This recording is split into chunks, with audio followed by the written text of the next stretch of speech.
Bismillahirrahmanirrahim. Assalamualaikum warahmatullahi wabarakatuh. Alhamdulillahirabbil alamin. Assalatu wassalamu ala sayyidil mursalin sayyidina wa nabiyina Muhammadin wa ala alihi wa ashabihil mujahidin at-tahirin. Amma ba'd. Pemirsa saluran dakwah TV Islamic Center yang dirahmati Allah Subhanahu wa taala, kembali kita memanjatkan puji syukur kehadirat Allah Jalla wa Ala, Tuhan yang maha tinggi dan maha perkasa, yang hingga detik ini dengan kekuasaannya masih menghidupkan kita dan menjadikan kita sebagai hamba-hambanya yang beriman.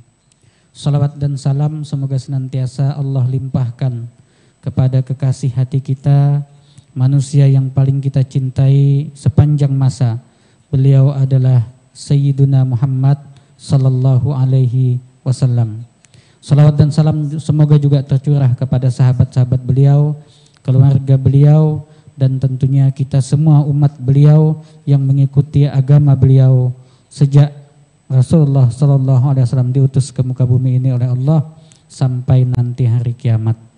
Pemirsa yang berbahagia, jumpa kembali kita di dalam acara Muzakarah Fikih bersama guru kita Al-Ustadz Tuan Guru Mudassir Rahman. Beliau alumni Pondok Pesantren Darussalam Martapura yang alhamdulillah mengabdikan ilmu beliau di kota kita tercinta, kota tepian Samarinda ini. Pemirsa yang dirahmati oleh Allah Subhanahu wa taala, pada minggu yang lalu kita sudah membahas materi seputar najis dan cara-cara mensucikannya. Setelah kita bahas bersama Tuan Guru Mudassir Rahman, ternyata persoalan menyangkut najis ini sangat luas dan sangat kompleks sekali. Ya, banyak hal dalam kehidupan kita ini selalu berkaitan dengan masalah-masalah najis dan cara-cara mensucikannya. Apalagi di zaman modern ini dengan kemajuan teknologi yang semakin canggih, jenis-jenis najis pun mungkin bervariasi, variannya tidak lagi seperti di zaman dulu. Ya, di zaman dulu paling kotoran manusia, kotoran binatang, itu yang menjadi najis. Tapi sekarang mungkin sudah banyak, karena banyak hal-hal lain yang mungkin meragukan kita apakah termasuk dalam kategori najis ataukah tidak, dan bagaimana cara mensucikannya. Nah, ini tentu pemirsa yang dirahmati oleh Allah Subhanahu wa taala menjadi masalah tersendiri bagi kita yang hidup di zaman modern ini. Nah, maka pada edisi kali ini kami akan kembali melanjutkan bahasan di edisi yang lalu tentang permasalahan najis dan cara-cara mensucikannya ini. Nah, untuk itu kita langsung saja, tidak berpanjang kata, tidak berlama-lama, kita serahkan kepada guru kita Ustadz Mudassir Rahman hafizahullahu taala. Kepada beliau kami persilahkan. Tafadhol Ustadz. Bismillahirrahmanirrahim. Assalamualaikum warahmatullahi wabarakatuh. Bismillahirrahmanirrahim. Alhamdulillahirabbil alamin wa bihi nasta'inu ala umurid dunya waddin. Wassalatu wassalamu ala asyrafil anbiya'i wal mursalin sayyidina wa maulana Muhammadin wa ala alihi wa sahbihi ajma'in, amma ba'd. Pertama-tama kita memanjatkan puji dan syukur kehadirat Allah Subhanahu wa taala atas segala limpahan rahmat, taufik dan hidayahnya sehingga kita dapat berjumpa kembali di saluran dakwah TV Islamic Center Samarinda. Dan mudah-mudahan acara kita pada hari ini mendapatkan keberkahan daripada Allah Subhanahu wa taala dan menjadi manfaat bagi untuk kaum muslimin sekalian. Salawat dan salam senantiasa tercurah banyak kepada junjungan kita Nabi Muhammad sallallahu alaihi wasallam dan juga kepada para sahabat, para pengikut beliau yang istiqomah mengikuti syariatnya Nabi Muhammad, yang mengikuti akhlaknya Nabi Muhammad dari dahulu sekarang sampai hari kiamat. Pemirsa yang dimuliakan Allah Subhanahu wa taala, masih kita membahas tentang babun najasah, yaitu tentang bab najis. Karena ini ada kaitannya dengan sembahyang kita. Nah, dikatakan oleh ulama, an-najasah itu adalah kullu syai'in mustaqdarin yamna'u sihhatas salati ghaira murahhasin, yaitu sesuatu yang kotor yang bisa menghalangi sahnya sembahyang kita dan tidak ada hal yang bisa meringankannya. Nah, oleh karena sembahyang itu hukumnya wajib, maka mengaji ilmu tentang bab najis ini pun juga wajib. Iya kan? Juga wajib. Kalau minggu yang dulu kita sudah membagi najis itu kepada 3 bagian. Ada yang disebut dengan najis mughalladhah, contohnya anjing dan babi, atau keturunan daripada keduanya, atau salah satu daripada keduanya. Yang kedua adalah najis mukhaffafah, atau juga yang disebut dengan najis yang ringan. Contohnya cuma satu, yaitu kencing anak laki-laki yang belum sampai usia 2 tahun dan belum makan minum kecuali susu mamanya. Nah, itu cara mensucikannya adalah cukup dipercikkan air di tempat di mana najis itu berada. Yang ketiga adalah yang disebut dengan najis mutawassithah, yaitu najis yang sedang. Ya kah? Cara mensucikannya adalah dengan menghilangkan ain najisnya, kemudian bekasnya disiram dengan banyu sampai hilang rasa bau dan aromanya. Nah, selain daripada anjing dan babi dan najis anak kencing laki-laki disebut adalah najis mutawassithah. Dan ini jumlahnya banyak. Dan pada kesempatan kali ini kita akan membahas tentang najis-najis yang ada pada makhluk hidup, yaitu manusia dan hewan.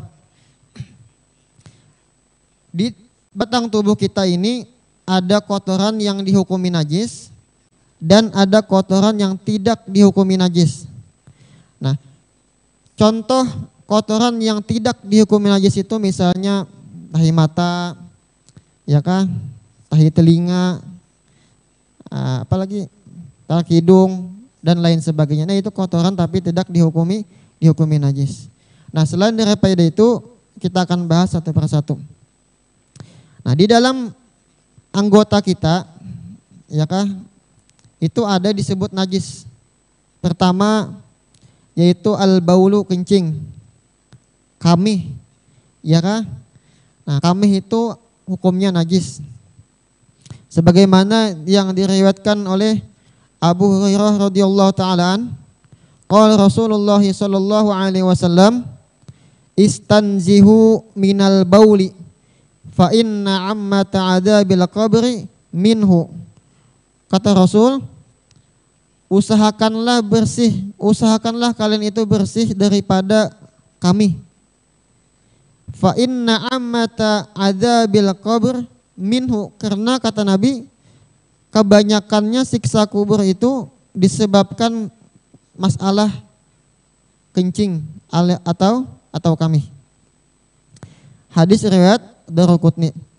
Di hadis ini kita mengambil beberapa ilmu. Yang pertama adalah perintah daripada Nabi kita Muhammad SAW untuk selalu menjaga kebersihan daripada kencing. Istanzihu minal bauli, itu adalah kalimat fi'il amr, perintah. Al-aslu fil amr al-wujub. Ya kan?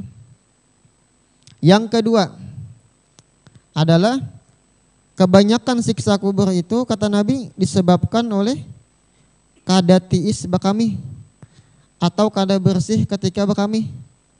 Belum tiis bakami sudah berbasuh misalnya. Nah, atau kaminya itu kemana-mana, sembarangan. Kemudian mengenai pakaian kita. Pakaian itu dibawa sembahyang. Kalau sembahyangnya kadas karena tahammul bin najasah.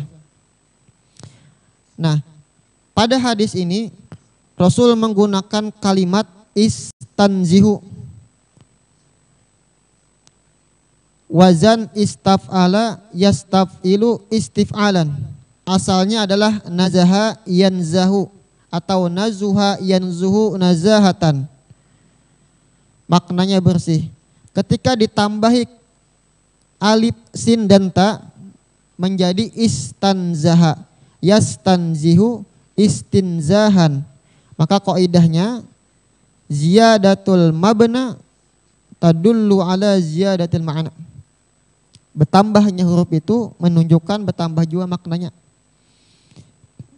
Jadi hadis ini bukan sekedar kita cuman bersih aja, ya kah, suci aja, ya kah, bahkan lebih daripada itu. Usahakan benar-benar kita tuh bersih daripada najis kamih itu, ya kah? Karena ini bahaya. Apabila kita berkamih sembarangan mengenai pakaian kita, ya kah? Nah, kita sembahyangnya kada sah nantinya. Nah, ya kah? Cuman ada nanti najis yang dimaafkan. Najis kamih yang dimaafkan, yaitu percikan kencing yang tidak dilihat oleh mata, ya kah, secara normal. Kita berkamih misalnya, dan kita kada melihat, sama sekali kada melihat. Memang percikan itu ada, cuman kada bisa dilihat oleh mata kita. Nah, itu al-ma'fu, termasuk daripada bagian najis yang dimaafkan, kecuali yang disengaja, ya kah. Kencingnya berkamih sengaja sembarangan, ya kah. Karena pakaian kita ada melihat, tapi sengaja berkamih sembarangan, maka itu kada dimaafu, ya kah? Tidak dimaafkan. Yang kedua, ya kah, al-ghaid, itu tahi. Ma kharaja minas sabilaini min baulin aw ghaitin fahuwa najisun. Apa yang keluar dari dua kemaluan, daripada kencing atau tahi, itu dihukumi najis. Yang ketiga, ya kah, ini masih ada di batang tubuh kita, yaitu ad-damu, darah. Ya kah, Allah Subhanahu wa ta'ala firman, qul la ajidu fi ma uhiya ilayya muharraman ala ta'imin yat'amuhu illa ayyakuna maitatan aw daman masfuhan aw lahma khinzirin fa innahu rijsun. Wa qala al-ulama wa ma'na rijs al-najis. Nah, ini hadis, ini ayat dalil bahwasanya darah itu adalah hukumnya najis. Hukumnya najis. Cuman kita nanti ada darah yang dimaafkan apabila sedikit dan berada di pakaian atau tubuh kita, dan tidak dimaafkan di dalam banyu, kada dimaafkan. Yang dimaafkan hanya di pakaian atau di batang tubuh kita. Misalnya ada darah yang sedikit, ya kan? Darah yang sedikit. Nah, di hadis juga disebutkan, Imam Muslim ada meriwayatkan suatu hadis, ja'at imra'atun, telah datang seorang perempuan, ilan Nabi sallallahu alaihi wasallam, kepada Nabi sallallahu alaihi wasallam, faqalat, lalu perempuan tadi bertakun lawan Nabi, ihdana yusibu sawbaha min damil haidah kaifa tasna'u bihi. Jadi babinian ini, sahabah ini datang kepada Nabi bertakun masalah, ya kah? Masalah hukum. Ujarnya, ihdana yusibu sawbaha, seseorang daripada kami pakaiannya terkena darah haid. Kaifa tasna'u bihi, bagaimanakah kami memperbuat dengannya? Ya Rasulullah, ini pakaian kami karena darah haid. Maka apa nih Nabi? Ya kah? Qala, Nabi menjawab, tahuttuhu, ujar Nabi, itu darah itu dikarik, ya kah? Dibuangi, dihilangkan. Summa takrusu, kemudian engkau basuh dengan air, bil ma'i, dengan air. Summa tandauhu, kemudian kamu bilas. Summa tusolli fihi, kemudian kamu sembahyang padanya. Nah, jadi ini hadis menunjukkan bahwasanya darah itu najis. Seandainya kada najis, Nabi kada menyuruh membasuh, ya kan? Ya, nah, nanti ada bahagian darah yang dimaafkan, diantaranya apabila sedikit, ya kan? Yang kedua, umumul balwa, ya, kadarnya banyak, yang kada kawa dihindari lagi, dan kada disengaja, ya kan? Darahnya bukan disengaja. Misalnya waktu sembahyang darah jerawat pecah, ya kan? Pecah jerawat, kalau darahnya itu kada ada masalah. Atau bisul pecah walaupun banyak, tetap sah sembahyangnya karena kada sengaja. Nang keempat, masih ada di batang tubuh kita. Al-qaihu yaitu nanah. Nah, nanah ini juga termasuk adalah najis. Najis mutawassithah. Nah, disebutkan di dalam kitab Al-Muhadzab, wa ammal qaihu fahuwa najisun. Dan adapun nanah maka adalah hukumnya itu najis. Li'annahu damun istahala ila natnin. Karena nanah itu adalah darah yang berubah ila natnin menjadi busuk. Fa idza kana damu najisan, maka jika darah itu dihukumi najis, fal qaihu aula, maka nanah itu lebih utama. Jadi dalil qaih ini adalah kias. Ya kah? Kias kepada darah. Karena asal nanah adalah darah yang membusuk. Nah, itu termasuk juga daripada najis. Kemudian yang selanjutnya lagi al-qai'u, muntahan. Itu juga termasuk daripada najis. Nah, disebutkan di dalam kitab Al-Majmu', syarah daripada Al-Muhadzab. Ya kah? Wa hadzal ladzi dzakarahu min najasatil qai'i muttafaqun alaih. Ya kah? Jadi najisnya muntah itu telah disepakati oleh ulama. Jumhur ulama menyatakan bahwasanya muntah itu najis. Walaupun ada sebahagian ulama yang menyatakan muntah itu suci. Seperti Imam Asy-Syaukani dan muridnya Shadiq Khan. Itu menyatakan bahwasanya muntah itu najis, suci. Karena hadis yang menyatakan tentang muntah itu najis adalah hadisnya dhaif. Tapi jumhur ulama mengatakan dari Syafi'iyah, ya kah, dan ulama yang lain menyatakan muntah itu najis.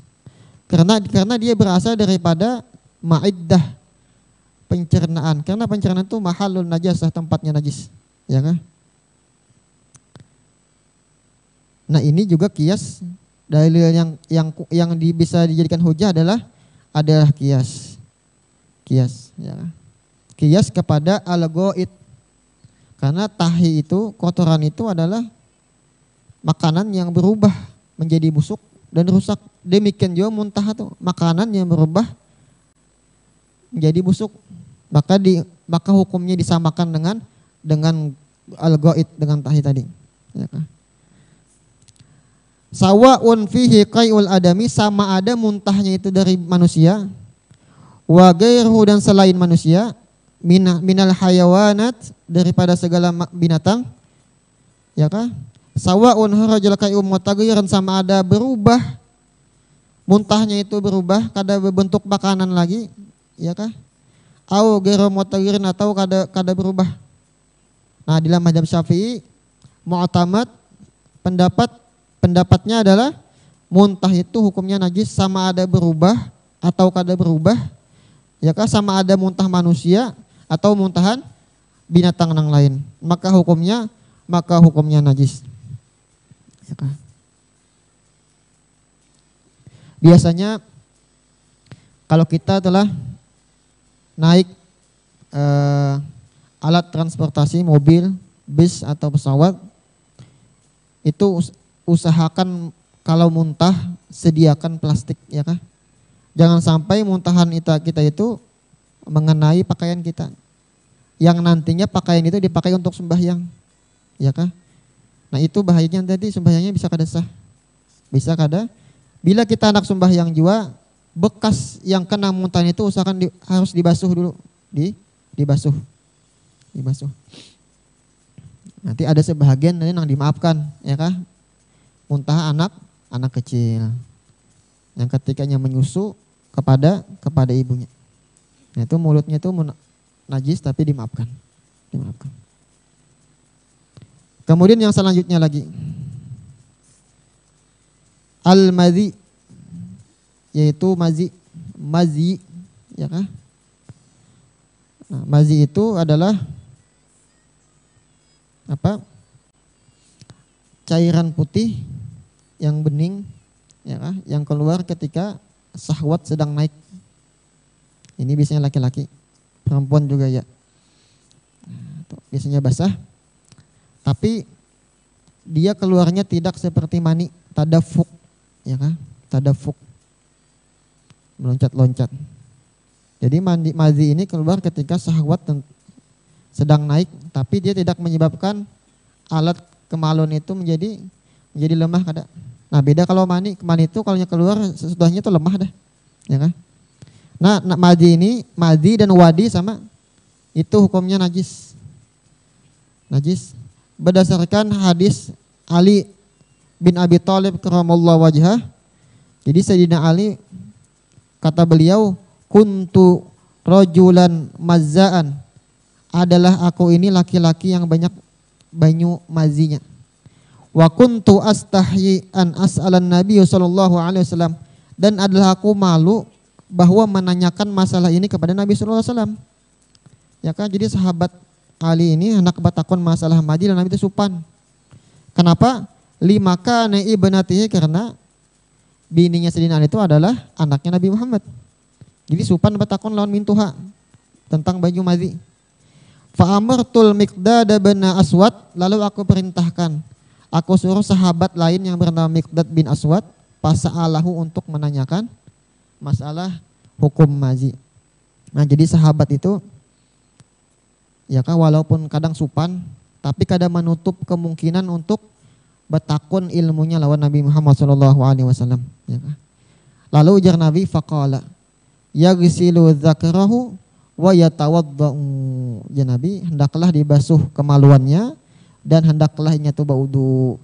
Maka di sini ada dua ilmu. Pertama, apabila keluar mani, maka itu dihukumi najis. Kenapa? Karena Nabi menyuruh membasuh.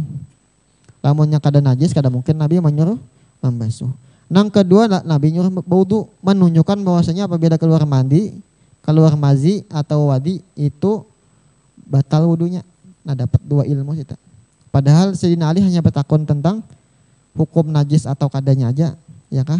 Lalu Nabi mendapatkan dua ilmu, yaitu yang pertama hukum najis, dan kedua bisa membatalkan wudu. Rawahu Muslim.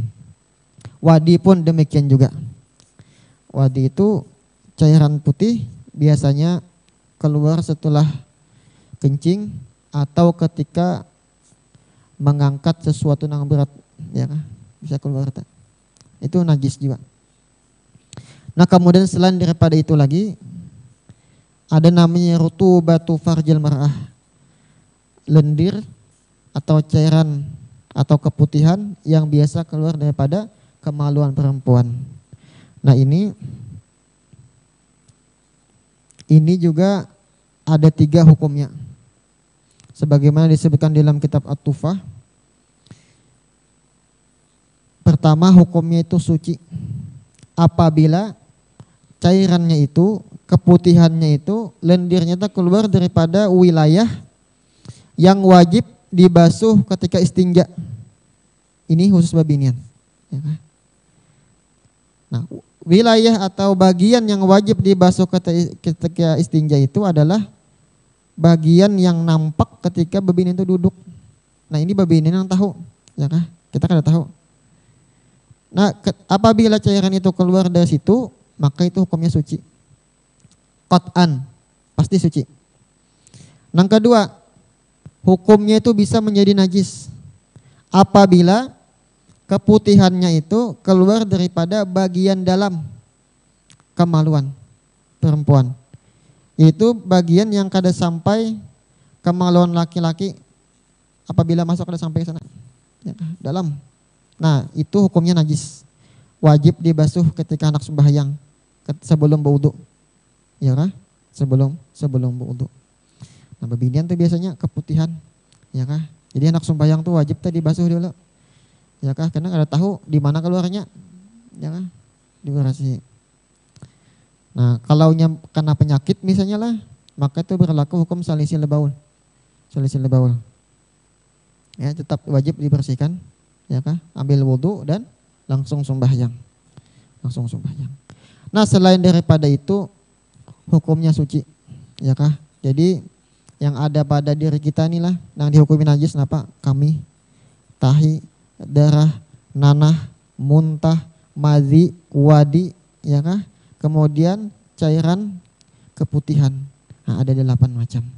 Selain daripada itu, misalnya banyu liur, banyu ludah, banyu hingus, dahak itu dihukumi suci. Dihukumi suci. Corek bang jangan apa hukumnya? Corek itu nanah, ya kah? Masuk bagian nanah, najis juga.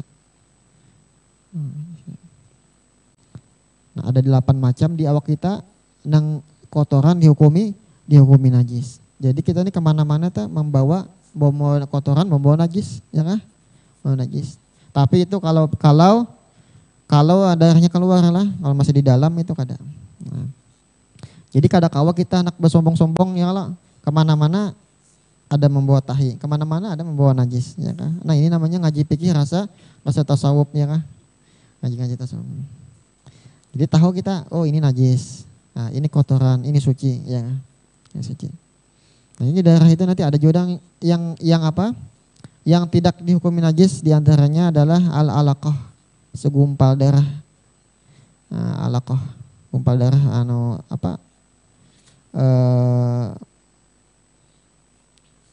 calon janin bayi, ya kah?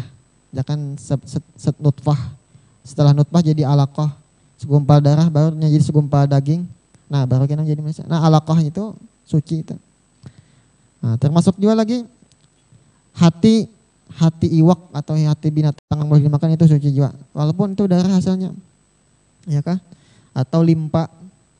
Karena di dalam Quran itu yang disebut yang fa innahu rijisun itu adalah audaman masfuhan atau darah yang mengalir. Nah, mun hati itu kan lain, itu darah menggumpal namanya.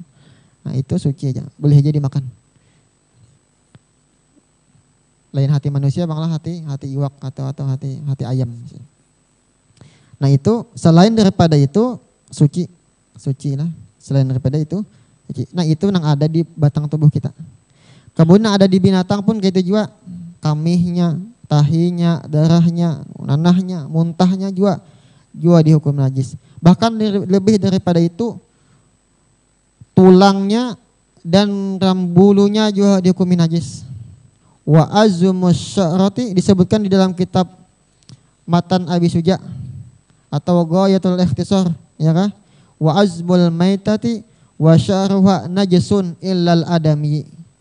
Tulang bangkai atau bulunya itu hukumnya najis kecuali manusia, illal adamiyya, kecuali manusia. Itu kalau binatangnya sudah menjadi bangkai. Kan definisi bangkai itu adalah binatang yang mati bukan disembelih secara syar'i. Itu kalau binatang yang boleh dimakan. Adapun binatang yang kada boleh dimakan, walaupunnya disembelih tetap matinya bangkai. Nah, untuk binatang yang kada boleh dimakan, kada halal dagingnya dimakan seperti kucing, ya kah, gajah, singa, harimau. Ketika bulunya terpisah daripada binatangnya, maka hukumnya sama dengan bangkainya, yaitu najis. Jadi bulu kucing, bulu singa, ya kah, ketika terpisah daripada badannya, maka bulu itu dihukumi najis. Dihukumi najis. Najis tak? Maka hati-hati kalau kita bainguan piara kucing Persia misalnya, ya kah? Kalau bulunya itu ada nyangkut di pakaian kita, tapi kalau sedikit itu dimaafkan. Nah, kalau banyak, nah itu kada dimaafkan, najis tak? Hati-hati kalau sembahyang atau bukanlah kita, ya kah? Yang kita pakai untuk sembahyang. Nah, usahakan bersih daripada bulu-bulu binatang yang kada boleh dimakan. Kalau terpisah waktunya hidup, maka hukumnya najis. Ya, bulu kucing, ya, atau bulu singa, binguan singa misalnya, ya. Nah, bulunya termasuk juga gading. Termasuk juga gading gajah, karena gajah menurut mazhab Syafi'i kada boleh dimakan. Gadingnya itu najis tak? Ya kan? Najis. Demikian juga tulang belulang. Misalnya kalau misalnya pakai aksesoris daripada rantai taring singa misalnya lah. Nah, singa itu kan masuk binatang yang kada boleh dimakan. ketika terpisah daripada badannya tuh waktu hidup atau sudah mati maka dihukumi najis. Kecuali kulitnya aja. Jadi binatang yang tidak boleh dimakan dagingnya, nang boleh dipakai, disucikan tuh satu aja, yaitu kulitnya, ya kah? Wajildul maitati, apa di dalam ayat, bangkai kulit itu bisa disucikan dengan bagi dengan disamak. Nah itu aja. Selain daripada itu, biasanya tulangnya atau rantai babi yang jelas sudah itu pasti najis sudah. Apalagi itu misalnya lah kalung gigi macan misalnya terbawa sembahyang maka itu terbawa najis tak. Tulangnya, rambutnya, ya kah? Kecuali binatang yang boleh dimakan yang kayak domba. Nah domba itu binatang yang boleh dimakan. Maka bulunya ketika terpisah itu tidak dihukumi najis. Tidak dihukumi najis. Boleh aja. Nah apalagi telah. Dan demikian pula kotoran binatang. Ya kah? Sebagaimana disebutkan di dalam Majmu', inna jami'al awras wadarqa wadarqi wal bauli najisatun. Ya Allah, semua kotoran binatang, kamihnya itu hukumnya najis. Min kulil hayawan, dari setiap binatang, sawaun al ma'kul, sama ada binatangnya itu boleh dimakan, wageru dan selainnya, ya kan, kayak burung, ikan, belalang atau binatang yang kadang mengalir darahnya, maka kotorannya itu dihukumi najis. Dihukumi najis. Tahi burung itu najis, ya kah? Cuman kalau nya umumul balwa, ya kah, kada bisa dihindari, sulit untuk menghindar seperti di Makkah misalnya di Masjidil Haram itu kan banyak burung. Ya behira di atas itu karena itu dimaafkan aja. Dimaafkan aja. Sama juga kayak tahi cacak, lamun kada kawa dikendalikan. Itu dimaafu dengan syarat kada disengaja. Dengan syarat dan tahinya itu sudah kering ya kah? Sudah kering. Tapi usahakan musola kita itu bersih daripada cacak. Makanya cacak itu disunatkan apa? Disunatkan untuk dibunuh. Disunatkan Nabi untuk dibunuh. Nah itu macam-macam najis yang ada di manusia dan yang ada di binatang. Selain daripada manusia binatang ada juga najis, yaitu pada benda, yaitu khamr, minuman yang memabukkan. Nah itu hukumnya najis. Najis juga kullu khamrin kullu muskirin khamr wa kullu khamrin haramun. Nah najis itu juga dihukumi najis. Khamr itu dihukumi najis, atau minuman-minuman yang memabukkan apa aja itu dihukumi najis. Ya kan, apabila ada orang minum-minuman tuak misalnya yang memabukkan, mulutnya itu mutan najis tak. Ya kan, bila nak sembahyang tuh wajib dibasuh untungnya. Wajib dibasuh untungnya. Nah itu adalah najis selain daripada yang ada dari manusia atau yang ada daripada binatang, yaitu khamr. Nah dikecualikan daripada yang memabukkan adalah misalnya sabu-sabu atau ganja, itu memabukkan juga, tapi bendanya padat, itu kada dihukumi najis tapi suci. Tapi kalau dikonsumsi tetap haram juga hukumnya. Nah itu aja yang dapat ulun sampaikan, mudah-mudahan ada manfaatnya. Mungkin kita akan bahas satu persatu. Ada pertanyaan?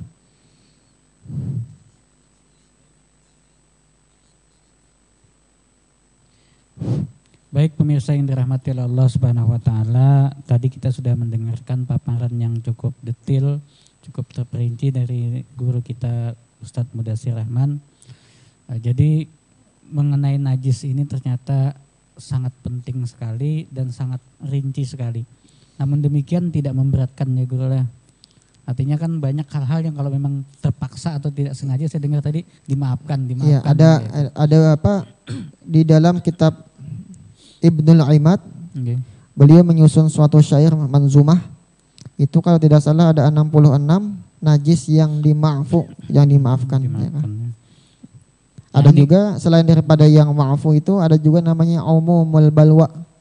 Nah itu Ya baik Guru, ada beberapa pertanyaan ini yang mungkin masih mengganjal di hati kita ya pemirsa atau juga misalkan ini ada 5 pertanyaan nih Guru, Pak banyak nih lumayan ini.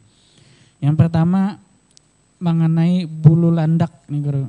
Nah landak ini termasuk yang dihalalkan dari makan nih Guru. Ya untuk mengetahui apakah bulu landak itu najis atau tidak, maka kita harus mengetahui apakah landak itu binatang yang boleh dimakan atau binatang yang tidak boleh dimakan. Oh itulah. Jadi menurut madhab Syafi'i, landak atau bahasa Arabnya itu kunfuz, itu termasuk binatang yang halal untuk dikonsumsi. Maka ketika bulunya terpisah daripadanya ketika hidupnya, maka hukumnya suci. Kecuali landak itu matinya menjadi bangkai, maka semuanya itu dihukumi najis termasuk bulunya.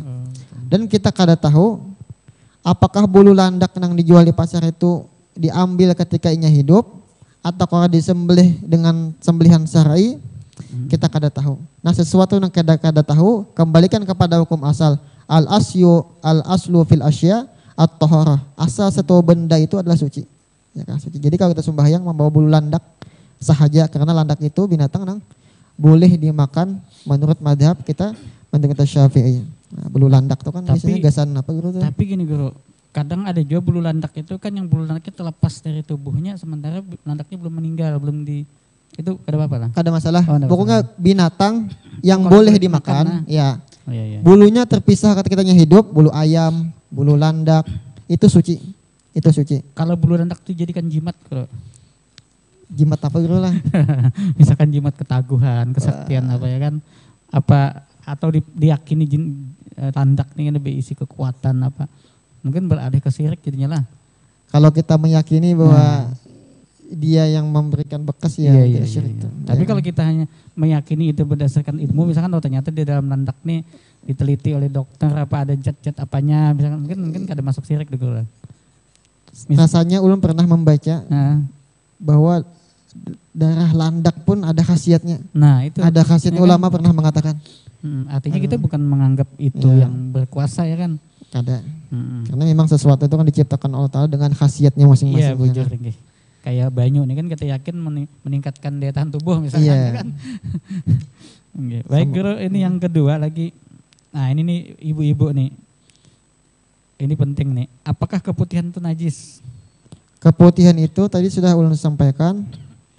Apabila keluarnya di bagian yang wajib dibasuh ketika istinja, maka cairan putih itu dihukumi suci. Apabila keluarnya di bagian yang di dalam ya, kalau sampai kita kemaluan kita jangkaunya, maka dihukumi itu najis. Dihukumi najis. Jadi kalau keluarnya dari yang di istinja kan kemaluan tuh masuk wilayah istinja kan? Kan kemaluan babinian itu kan, maaflah ini bahasanya memang ini. Ada bahagian yang wajibnya dibasuh, yaitu ketikanya duduk kelihatan tak? Nah, kelihatan itu wajib dibasuh. Dibasuh ya. Nah, bila keluarnya dari situ, maka hukumnya suci. Oh suci lah. Suci. Nah, bila keluarnya di dalamnya lagi, ya kah? Di dalamnya lagi, kalau ukurannya tuh kemaluan kita tuh kalau sampai menyangkau, ya kah? Maka itu dihukumi najis. Artinya maksudnya sumber cairannya itu Guru. Iya, sumber cairannya itu keluarnya di mana? Itu binatang yang tahu. Nah, kalau Bang masalahnya kan kalau salah-salah dengar kita kalau keluar dan adanya di situ berarti kada najis. Ya itu takutnya kayak itu pemahaman gitu. Jadi yang itu raja ya sumbernya di mana? Asal keluarnya itu kan. Ya. Ini penting ibu-ibu nih soalnya kan. Jadi tapi walaupun ada yang suci, ada yang najis, tetap juga dibersihkan ya kalau rujuk minal khilaf. Nah kalau sekarang kan Guru ada solusinya mungkin ibu-ibu tuh kalau ini maafang ibu kita mau bicara najis nih ada Guru lah agak menyerempet situ. Ada kalau sekarang nih apa namanya semacam pembalutnya itu khusus itu kan ini.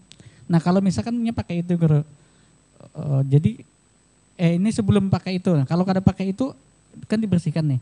Bagaimana maaflah celana dalamnya itu yang terkena itu apa dibasuh juga? Kalaunya yang najis wajib dibasuh. Wajib dibasuh. Nah, tapi kalau misalkannya pakai ada istilah apa ventilator apa istilah ini yang kayak pembalut yang bukan buat haid tapi buat itu memang keputihan. Itu kalau ditempel di situ terkena cairan keputihan, lalu itunya dibuang, celana dalamnya itu tidak terkena najis kalau guru, artinya tidak termasuk kategori. Iya, bisa iya, dipersolat lah. Bisa aja berarti lah. Bisa aja. Oh, iya. Yang penting kada kena najisnya gitu Iya. kan. Nah, bagaimana solusinya guru? Kalau orang yang tidak memungkinkan kondisinya, misalkan dia dalam perjalanan jauh, wanita itu kan naik bis apa begitu, berhenti di tempat untuk melaksanakan sholat, sementara pakaiannya terkena keputihan itu. Kada masalah dibasuh. Dibasuh aja. Dibasuhnya kada mesti kering juga. Oh, gitu lah. Biarnya basah kenapa, yang penting dibasuh. Oh iya. Makanya di hadis tadi kan apa, tahut, masalah darah tadilah, tahuttuhu summa takrusuhu bil ma summa tanduluhu, kemudian bilas. Nabi kan ada lagi menyebutkan keringkan, kada ada aja Nabi. Kemudian bilas summa tusolli fihi, kemudian kamu sembahyang padanya.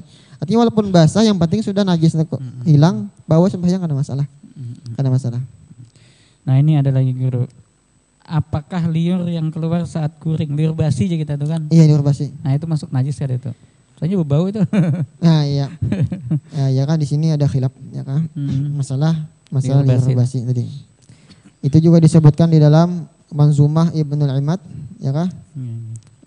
Syairnya itu waman idza nama salal ma'u min famihi ma'at tagayyur najas fi tatimmatihi. Waman idza nama salal ma'u min famihi ma'at tagayyur najas fi tatimmatihi. Nah, itu lagunya. Ya kan.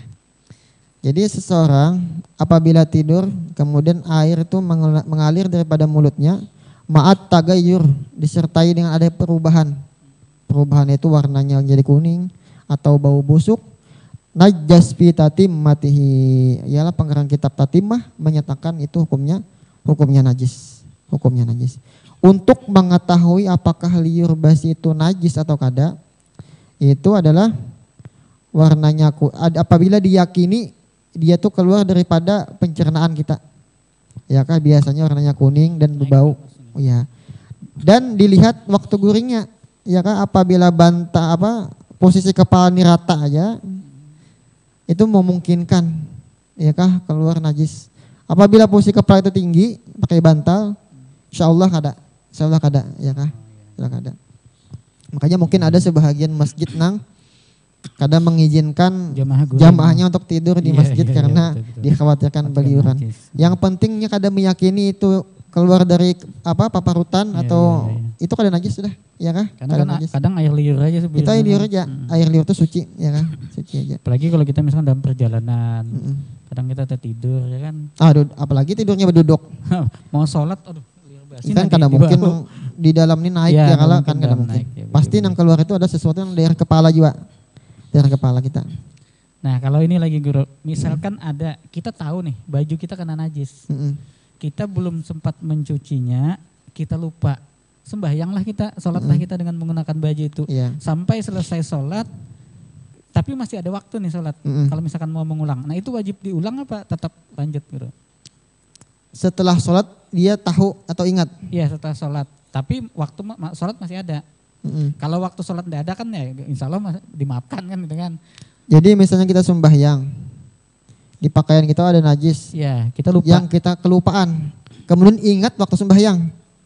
Atau ingat setelah sembahyang. Iya betul. Maka wajib sembahyangnya itu dibatalkan. Oh, dibatalkan. Maka sembahyang itu kada sah. Sembahyangnya itu sah karena nang al-ibrah fil ibadah bima fi nafsil amr wa bima fi zonil mukallaf. Jadi yang diakui dalam ibadah itu adalah kenyataannya dan sangkaan kita. Kan? Sangkaan dan dua macam ini mesti terkumpul. Jadi kalau yang sudah ingat bahwa yang dipakai itu najis, maka wajibnya ampi sembahyang adalah ganti pakaiannya. Atau setelah sembahyang ingat, tadi aku pakai najis. Walaupun kita sebelum sembahyang tuh meyakini atau sangat kuat bahwasanya pakaian itu suci. Tapi yang sembahyang ingat, najis tadi, maka ulang sembahyangnya, ya kah? Karena yang di ibrah itu adalah fi nafsil amr, pada kenyataannya. Nah, kalau kita ingatnya itu guru, tapi waktu sholat sudah habis, apakah wajib diqadha atau? Wajib diqadha. Oh, diqadha. Wajib diqadha nggih. Kada termasuk yang dimaafkan lah. Kada termasuk yang dimaafkan, kecuali najisnya yang dimaafkan. Oh, najisnya yang dimaafkan. Iya, ujung-ujung. Nah, ada lagi guru ini. Kan kita bertani nih misalkan. tani itu kan kadang ada tanah yang dicampur dengan kompos tahi hewan, tai kambing, tai sapi gitu. Nah itu tanah itu termasuk kategori suci apa kada? Tanahnya itu masuk tanah yang mutanajis. Najis. Cuman masuk lagi kepada najis yang ma'fu, yang dimaafkan. Termasuk juga misalnya di jalan gang atau jalan raya atau jalan umum, yang di situ becek dan di situ banyak binatang kayak anjing, kucing, bahira di sana. Lalu tanahnya tuh bercampur lumpur, bercampur tahi, macam-macam. Kemudian kita lewat di sana karena percikannya tuh itu ma'fu juga, dimaafkan juga. Nah itu dimaafkan juga. Asal jangan disengaja, ya kan? Mau disengaja kadang mau. Iya. Nah, ini menarik sekali pemirsa yang dirahmati Allah Subhanahu Wa Taala. Nah, ternyata faktanya dalam kehidupan kita kan kita sering nih menemui hal-hal yang kita diskusikan, kita muzakarahkan dengan Tuan Guru Mudatsir Rahman tadi.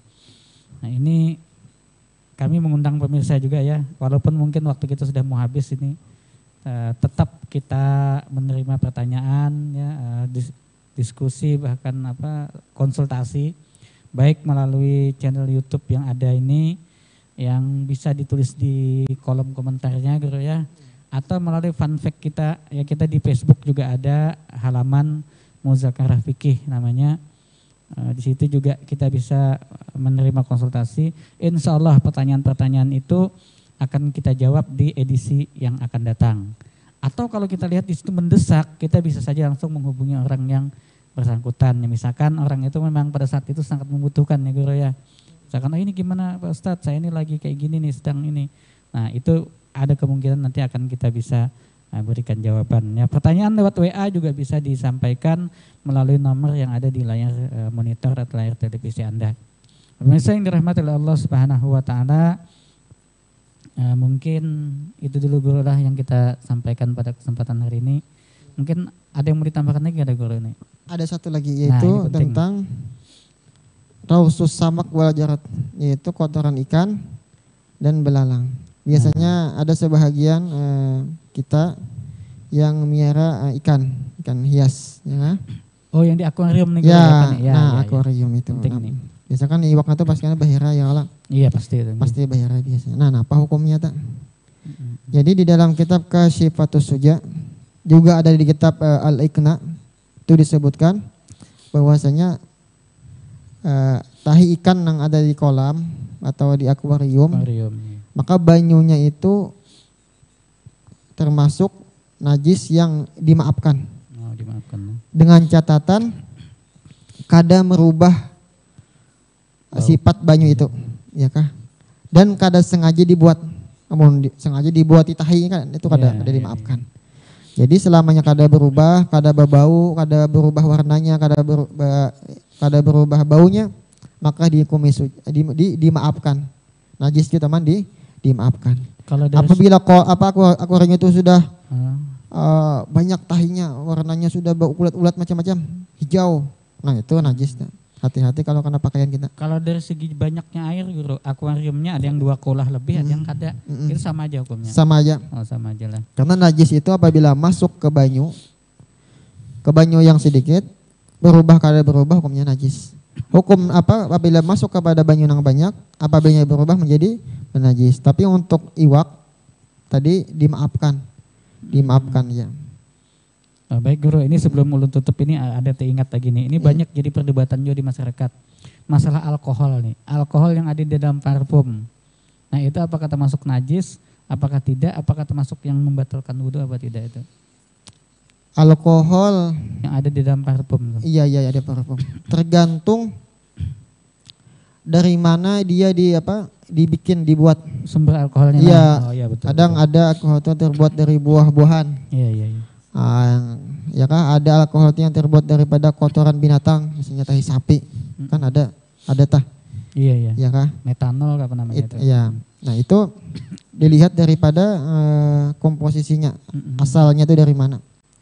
Tapi ada sebahagian juga menyatakan alkohol itu suci, ya kan? Iya. Tergantung kadarnya. Karena benda yang memabukkan itu bukan semata-mata alkohol aja rasanya. Betul. Nah itu Guru, kayak begitu sebut homer lah bahasa kita kan. Homer itu sebetulnya kan haram diminum jelas. Cuman bendanya suci apa? Khamr itu kalau minuman memabukkan itu kan berarti cairan ya lo, cairan atau minuman.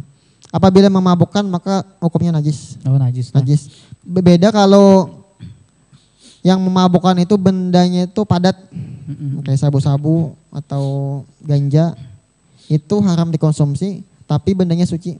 Nah, misalnya kena sembahyang, ya di kantong kita iya. ada sabu-sabu, polisi misalnya kalau merajia, terbawa sabu-sabu di kantongnya, itu sah aja. Soalnya gini guru, ulun pernah mendengar nih, artinya dari pengajian tetangga sebelah lah gitu kan, dari kita Aswaja. Katanya khamr itu yang haram itu diminumnya. Kalau zatnya kada haram. Alasannya apa? Kejarnya ketika turun ayat larangan khamr itu, sahabat-sahabat memecah gentong-gentong itu kan berhambur itu.